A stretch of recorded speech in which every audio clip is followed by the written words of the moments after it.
A group of bipartisan gubernatorial candidates fielded questions from the community and healthcare workers on how they intend to strengthen healthcare in Maine.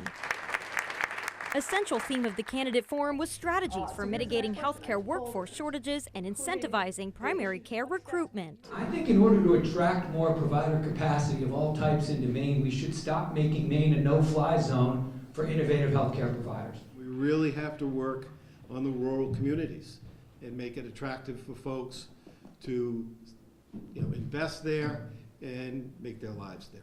I think the best thing that we can do to build a strong workforce is to do a much better job of educating our kids. The discussion delved into budgetary priorities for primary care and community health centers. Community health centers are the only place where you don't get the training dollars, the direct support for workforce training. We need to correct that. So we have to find a way to reappropriate money. One of my biggest policies that I'm fighting for, and I'm going to say it again, is oversight. The DHHS Oversight Committee, we see all kinds of waste, fraud, and abuse. The state needs to step up to invest in healthcare infrastructure because the closure of the hospitals, the closure of the birthing centers, the closure of primary care practices is indicative of a lack of basic funding. Candidates were also asked about improving affordability for Maine people and families. Whether that's housing, childcare, education, cost of living, or debt, all of these things make it that much more difficult to come to Maine.